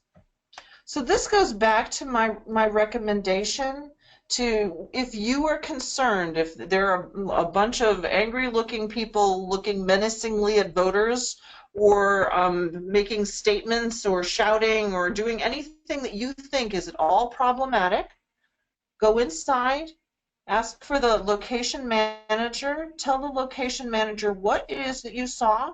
At this point, the poll monitors have been trained and they're working with the Board of Elections to address this type of intimidating behavior. So that's your first job. The other job is to encourage the voters to walk with you in quickly. And then last but not least, if you think there is any danger, we want you all to be safe. Get the heck out of Dodge, call 911, and then call us, 866-OUR-VOTE. I am traveling from another state. When will I be told where to report? So it just depends. We will be following up with people because we're getting a number of signups from multiple places, but we will be following up this weekend with all the instructions and information. And for many of you, it will be on Monday on Monday on election, the day before election, you can go to your center to pick up your materials, and there will be a sign-up sheet to get your assignment. So the other thing is, for a lot of you, you might have noticed that yesterday, if you were planning on the Cleveland training, there was some baseball game yesterday. For some reason, we have way more people on this training that were from Cleveland. So you have people from all over. So don't be surprised. You will receive something tomorrow. If you don't, give us a phone call. You should have our contact information or send an email. If you're an observer, will we be paired with a monitor? So if you are observing with the Carter Center, you can bring a buddy. We don't have a buddy necessarily in mind for you, some people are just strictly observing. Some people are wanting to observe, write down fill out the form, but they also want to be helpful with problems that may crop up, and so. So they will be a joint observer/monitor, and some people will just be poll monitors who are just helping with problems. So this is from Lucas, who's in Mahoning County. So Lucas, I know you're in Mahoning County. We don't actually have a regional lead in Mahoning. We weren't able to find one. But you, on Election Day, will be reporting to the command center if you have experienced a problem. And I will be following up with others who may be in a similar situation if you're in counties where we don't have field teams, large field team staff. We'll just have you call your problems into the command center, and we'll help you just as a regional lead would help you. Other than sitting outside, how do we identify ourselves to voters? So this is a question that Steve has. You will have a T-shirt or you'll have a pin, and then I think there's that simple, hello, I'm Steve. I'm here to help voters. I'm with the Election Protection, And do you have any questions or anything you're wondering about today? Or whatever, it seems comfortable. Everybody has a different, shall we say, shtick. Yes. We heard a number of times about when we should talk to poll workers, but also that we can only enter at the request of a specific voter. Is coming in to talk to a poll worker about a general issue, saying hi with donuts, or alerting someone about intimidating an exception? Yes, I'd say that's an exception. Absolutely. We will get top issues FAQ intake forms in the mail? Yes. So we will send out all of those so you have electronic copies. And if you are in areas where there's not a large field team, we will send those in the mail. If you're in the major cities, Cleveland, Cincinnati, Columbus, Dayton, Toledo, Akron, you should be able to pick those up on Monday. We'll be giving out instructions based on where you guys are coming this weekend. So stay tuned. How do I get my schedule? I need the information on picking up the materials from my command center. So when you pick up your materials on Monday, you can pick an assignment that works with your schedule and get all the materials you need. And it seems a little funny to wait until the day before the election, but a lot of times we also get last-minute information that helps us identify the locations that you should be at. So Amy says, when I take over my observer post at 2:30, will I get a form that was started earlier? No. So you would just fill out the form for your shift. You don't need to worry about what happened in a previous shift. We will just need your information. And work with Carrie Davis from the League of Women Voters on coordinating that. And Carol wants to know our PowerPoint. We will be sending those around. Brooke wants to know, should we get involved with an individual causing any voter intimidation, and what would that process be? So, Brooke, I would really encourage you not to take them on directly. What we don't want to do is to create more of a fight or any additional chaos by trying to stop the intimidation directly. This is why you go in, you tell the location manager about what's going on. I would urge you, like if a voter appears to be intimidated, you can say to the voter, hey, would you like me to walk in with you? And so that's what I would really encourage everyone to do. Focus on the voter, focus on getting the voter into the polls, focus on informing the location manager, and giving us all a phone call. Earl wants to know, are student IDs acceptable? Sorry, Earl, you cannot use a student ID. We would need a Ohio driver's license or a utility bill or government document. If they don't have any of those forms, they can vote provisionally with the last four of a social. Joe wants to know about the free speech zone. How do we identify ourselves and distinguish ourselves from other political activity? Joe, when you come and pick up your T-shirt, that will help identify you. I also have suggested, if you're using a clipboard to make your hash marks and everything, you can put the Know Your Rights card, tape them to the back of the clipboard, and that also helps identify why you are there. You're there to help voters and give them information. Jennifer wants to know, is there a private cause of action under the voter intimidation laws in Ohio? I think so, but I'm not sure. I know we have laws against intimidation. I would just have to double check. So one of the things that I've really liked about working with the Lawyers Committee for Civil Rights Under Law is that they spend a lot of time trying to think about the best ways to stop intimidation. And this can include a variety of different things. Anne wants to know, does the utility bill need their name or is the address enough? So Arnie, it needs to be the address and name, and it has to be within the last year. Back in 2008, Gary says partisan poll monitors stood inside the polling place and coached polling place for volunteer workers on how they should apply voter verification rules. Is my memory still correct?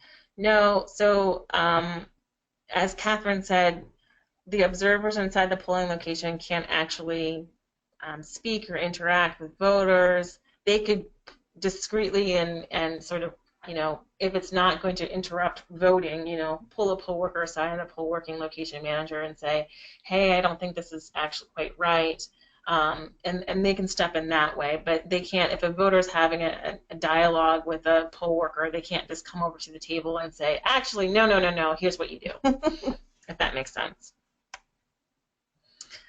Is there a site where we can download and review all the information and rules for this presentation? It's coming to you via email. If someone doesn't have a valid ID and votes with a provisional ballot, can they provide their ID later? Yes, they can. In most cases, though, the best thing to do would be to just vote with the last four of their social, and they don't need to worry about following up with a driver's license if they didn't have one. If they're casting a provisional ballot because they didn't have ID, just the last four digits will do it and will be enough for it to process. Jill says, my change of address I put in 3 weeks ago didn't show when I went to vote, and they made me vote provisional. Is that right? So if you change your address before the voter registration deadline, which was October 11th, it should have been updated. Yeah, it should have, depending on whether it was, if it was before, it should have been updated. And it sounds like if that was the case, that's the problem. But if it was afterwards, then no, you would end up voting provisionally. Yeah. What is a normal shift? So now, Jeff, a normal shift is whatever it is you want to make of it. Now, we encourage people to kind of pick an early morning kind of shift, a midday shift, an afternoon shift, or an evening shift. Some people are going to work all day. That is not a requirement. Really, what we want people to do is what works best with your life and with your schedule, and in many cases, for some of us, how much our bodies can take. Bev says, will we get our schedule to observe and location and materials soon? I think I volunteered to observe Sunday, but no confirmation. So, Bev, we will definitely follow up with you by tomorrow with all the information you need for this weekend. Thank you for volunteering. And James, are poll monitors permitted inside where the poll workers are doing their job? No, James, you have to stay outside unless a voter requests your assistance. Or it's a short-term hello, yes. I'm here, or there's a problem. Okay, to go in the restroom, Phil? Yes. Feel free to use the restroom. It shouldn't be a problem. David says, still unclear of the guidelines for when someone shows up at the wrong polling place, but has valid Ohio registration. Say they are unable or unwilling to go to the correct polling location. Should we advise them to vote provisionally or not? So someone who shows up at the wrong polling location, you would want to direct them to the correct polling location. If they refuse to go, that's their right. You just may want to inform them that your provisional ballot would need to be in the right precinct for it to count. So there is a requirement, no matter what, the poll workers give provisional ballots. And if somebody says, oh, this isn't my polling location, but it's close enough, I should get to vote, and they make a stink of it, the poll worker will give them a provisional ballot, but at the end of the day, that vote will not count. Melissa wants to know. Oh, no, Betsy wants to know. Did we do this one? I don't know. Betsy, could poll workers ask voters for their driver's license, implying that it's the only acceptable form of ID? So poll workers tend to do that. They tend to suggest that the driver's license is what they should get. But there's, if a person doesn't have it, obviously they can provide other forms of ID, like their utility bill. So, if a voter comes back and tells you, they told me I had to vote with my driver's license, but I left it at home, you could say, if you'd like me, I can go in and remind them that other forms of ID are acceptable. Now, one of the things Melissa asked is whether poll workers know about this type of volunteer program. Are they going to expect you or be confused by this? So the election protection program has been around for a long time. I first started doing this election protection program in 2004, got really active in 2012. So it's very well known, but that doesn't, of course, mean that all poll workers are going to know about this nonpartisan program. So some may be surprised, but I suspect they're not going to be surprised that in the swingiest of swing states that there are people that are focusing on making sure that every vote counts. So just let them know that you're nonpartisan and that you're here to help. So David wants to know, how do you feel about taking photos or videos of someone intimidating a voter? I would suggest not doing that. I think that might escalate things and might just, I think the best thing to do would be to just go into the polling location if it's safe and let the voting location manager know. One of the things that we're hearing is some other groups are encouraging people to take live streaming video and pictures of these suspicious activities that are happening, and that may actually make people feel more on alert and have an intimidating factor in it of itself. Well, and it may also escalate it. Right. Who are you to take my picture? Yeah. What are you doing over there? Linda asked if there's no internet service again. Just call the hotline. We can look it up. Darcy, I don't know how or where to get a T-shirt since I didn't attend the in-person training. So if you are in, if there's a field program in, the major urban areas, there will be a Monday night pickup for you to get that. Otherwise, you should be expecting a button in the mail. Polling location assignments, again, those will be given out if you have a regional command center in an urban area. Yeah, so Steve will be up in Toledo. Okay. So Toledo, that's George. George will work with you on finding the location you're going to be at. Same thing, Ida wants to know about getting materials. I think Ida is in Columbus, is coming to Columbus, and so we'll have a Monday pickup option for Columbus folks. And we'll have 2 different locations for that if you're in Columbus. Yeah, and so we'll have instructions based on your region. If we hear one of the partisan monitors inside is challenging voters or asking for ID, we should call. Yes, please call. Call right away. Do not stop. Losing sound. Sound is not working. Can't hear you. Oh, no. Sound is breaking up. Your mic is on the fritz. Are we the only ones left? Okay. Don't think I'm officially signed up. Tech problems when I tried to sign up a couple days. Please help. All right, David. We'll make sure that we contact you. Can poll workers object to our presence outside the perimeter and ask us to leave? No, if you're outside the perimeter, that's the free speech perimeter where you are permitted to be. They can, of course, object to if you are just walking in and out and in and out. But if you've come to help a voter, they cannot object to that because the voter is permitted to have the person assist them of their choice. David, what if the hat or T-shirt does not identify a candidate but is a phrase associated, like "Make America Great"? I think that's something that would be considered partisan, and they ask you to take that off. I agree. If someone goes in with partisan clothing and the poll workers don't send them out, should we call the hotline? Yeah, you can call the hotline. We can tell them to be more mindful of that. Sounds like a plan. Would you please repeat whether it's a 100-foot zone is a full circle or just a semicircle? It's a semicircle. You seem to be using poll observer and poll worker to mean the same thing. True.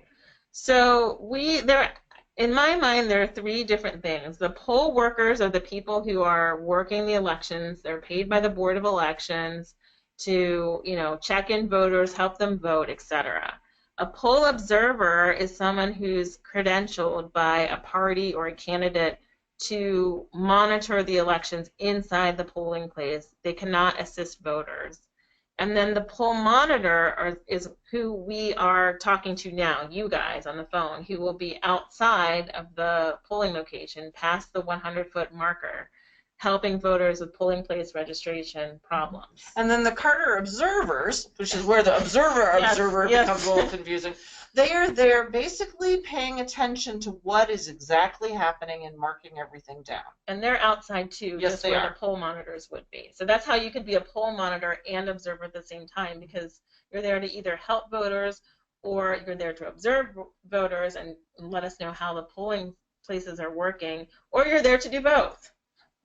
And David, you are permitted to go inside briefly to say hello or to alert them to problems, and if a voter asks you to accompany them. And you can always stop in if you need to use the bathroom. So we'll have T-shirts in our major urban areas available for Monday pickup. If you live in Cincinnati, the pickup is going to be at Hebrew Union College on Monday. I believe the hours are from 8 a.m. to 8 p.m. We will send you the instructions for where exactly at Hebrew Union College in Clifton. If I am approached by a member of the press, what should I say or do? Well, that's a good question. That is a good question. So this is what we encourage you to do, to say that you are a nonpartisan volunteer and to encourage them to call the regional hotline. We may call you back and ask if you're comfortable talking to that reporter, but check in with us first. Jill wants to know, are people allowed to yell and protest at people in the free speech zone? Yep. As long as it's not intimidating, which is where it's very hard to actually identify where the line crosses. If you're not sure somebody's crossed the line, so for example, you could be yelling, I'm a Dem, I'm a Dem, I'm a Dem. That's not necessarily intimidating, or right. Go vote, fight, whatever, whatever. Make America great. Whatever it is. Build the wall. Whatever it is, that would not necessarily have to be intimidating. It's just somebody sharing their First Amendment rights. But if you start to feel anxious, or any voter suggests that they feel anxious, go in and let the location manager know about the problem. David, is this the same contact info for volunteers as 800 Our Vote? So this is the 866 Our Vote Election Protection Program. We've partnered with a number of organizations, which may be confusing because you may have gotten multiple signups. Common Cause, the League, the Ohio Voter Rights Coalition, the Lawyers Committee for Civil Rights Under Law. We're all working together and the Unity Coalition to strengthen our democracy. So, and nonpartisan. 866 Our Vote. How do you know if someone else is coming to relieve you or not at the end of your shift? So someone may come, someone may not come. You do not need to wait for them. The goal here is for us to cover to the best of our abilities. And if you are ready to go, you should feel free to leave. And then we have, after we've informed the election leader and called the hotline, should we film intimidation or intimidators on cell phones? I would really encourage you not to do that. You just don't want to escalate the situation. Does the free speech zone include hate groups? Can I inform election leader if the KKK or other hate group is out there? Yes, please do. Yeah, the minute you think that this is all intimidating, and it could be as simple as inappropriate garb. If somebody is wearing something that is very racist, I don't know, a little white hat might do it, right? Yes, please let the location manager know as soon as possible, and then let your command center and 866 Our Vote know. Linda wants to know, what if voters feel intimidated by the observers inside the polling area? Well, they can call us. We can let the voting location manager know. Maybe the observer in there is being a little too aggressive or not respecting people's personal space. So we can try to work that through. Can we pick up materials early on Tuesday? So probably you could probably find someone in the command center if you are in a major field city. Then you could find us in a command center and we'd have materials for you. Yeah, don't be surprised. So Jennifer's coming in from a nearby state. So of course, if you can't make it that Monday before, do not worry. Come see us on election day and we'll get you all ready. So we also have a question about a shift. You should feel like if, for example, you decide, I'm going to do all day, and you're all committed to doing all day, but then all of a sudden you're like, you know what, I cannot actually make a full day of this. I did 4 hours, that's as much as my body can take, or, oh my gosh, I have a babysitting problem. What you want to do is make a phone call to your local leader, to your regional leader, let them know that you're ending your shift a little bit early, but no guilt, just head on home. Is an electronic copy of a utility bill acceptable? So no. Unfortunately, no, they will not accept a print off or something on your phone if you wanted to bring that. Most poll workers would expect you to have a paper copy. So Jeff wants to know if this is a paid job. So sadly, we are all volunteers on this. It's important work to help everybody know that we can vote, and we really appreciate all the volunteers. Earl says he's traveling from Michigan to Toledo. Can he pick up his materials in the Able office on Toledo? And yes, on Tuesday. Yes, Earl, there will be somebody there in the office on Tuesday. Thanks for the people who have given us alerts that you can still hear us. So a poll observer appointed by a Democratic Party cannot challenge. So if you are inside the polling location, only the poll workers themselves can challenge voters. It can't be, an observer who's there credentialed by a party. No. Oh, and Jacob wanted to throw out that the hours for Cincinnati location for pickup are 11 a.m. to 9 p.m. And is that Hebrew Union? Yes, Hebrew Union College. I know Jeff is actually flying into Akron on Monday, and you're going to be able to pick up your information from the regional lead person, who's Tabitha. Yes. So yeah, we'll give you the instructions so you can hook up with Tabitha. She is going to be up in Akron, so we can definitely make sure you get your materials for Tuesday. All right, we also, let's see, we've got, oh, I missed one. This is my fault for moving it. I apparently am computer challenged, but here we go. Does every single polling place have a polling manager? Yeah, so there's one person who's in charge of making sure everything goes smoothly. That person also will have a counterpart, so there'll be a Dem person and a Republican person. And so it may be that the polling location manager asks to bring over, whether it's a Democrat or Republican, to hear your information together. So don't be surprised by that. What do you see, Camille? What if voters in the line engage us in conversation? They may be bored or talkative. Can we engage with them? Yes, that's more than, that will make your stay more pleasant. Yes. Have fun. Talk with them, share with them. It's just important that you stay nonpartisan in their conversation, that you don't, identify how you're voting, who you're supporting. Just be nonpartisan and polite. Some phones do not have letters on the number key. Please confirm that. Yes. 866-687-8683. That is the number. Call. That is the command number. Yes. The central office in Akron is going to be at the AFL in Akron. That's where the staging location will be. We will get you information and instructions. So on a couple occasions, apparently we sounded like adults on a Charlie Brown cartoon. Okay. If we see an official asking for voters' photos, IDs inside of a polling location, that's a tell. Then tell the polling location manager and call the hotline. Yes, if someone is just insisting that you must have a photo ID, please call the hotline. Let the voting location manager know that they should be also accepting other forms like a utility bill. Can you go over the driver's license rule again? So if you have an Ohio driver's license and it's non-expired, you can use it to vote. It does not need to have the current address where you live now. It just has to be non-expired.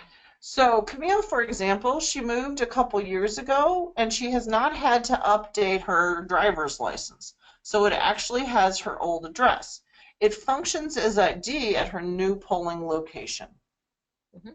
Now, if you are using a utility bill or any other form of ID, you really need to have the current address and name on that form. And that would be the same for a bank statement as well. Should we get there ahead of our shift start time in order to do the thing, introducing ourselves? I'm worried they'll be super busy and hard to track down. Yeah, of course, especially If you're getting there if you're doing a morning shift and the polls open up at 6:30, we'd recommend that you get there around 6 just to make sure that it looks like it's going to open on time. Most of the problems tend to happen in the morning, and hopefully they smooth themselves out as the day goes. So if you're if you're going to get there a few minutes early, I think that's helpful. Yeah, I actually think, especially if your first shift starts at 6:30, it's helpful to be there 10 minutes early. And even if all you're saying is, hi, I'm here, you can see whether they're actually going to get started on time. Which, if they're not, then alerting the Board of Elections is important, and letting us know what's going on is important. Jeff wants to know, where is the Cleveland pickup? It's going to be at the Cleveland NAACP, 16400 Miles Road. We'll give you instructions. Do the driver's license with the old address need to be supported? No, you don't need to have any other form of ID to verify that this is your new address. Just an Ohio current driver's license will work, period. So are we at the end of our questions? This one. Okay, one more. Okay. I am in a rural area. Not much happens out here. Can I be of better help in an urban area? Sure. If you could get to an urban area where we've got field people, then definitely we will just follow up with us and we can get you the information for that field team. All right, well, any other questions that we didn't hit? Because we are at 7:59, so we have 1 minute left for questions. Well, thank you all so much for participating in this. And no matter what, you should feel free to give a phone call to us. I'm going to give you my cell phone number, which is 614-579-5509. 614-579-5509. Give me a phone call anytime, and if you have any questions. And this is Camille, and my cell phone is 614-378-3041. Thank you all for attending the webinar. Feel free to follow up. And we'll also, in the instructions, let you know there will be a Monday night session where voters can call, or poll monitors can call in and have any last-minute questions answered. Okay? Thank you. Have a good evening, everyone, and thanks for volunteering.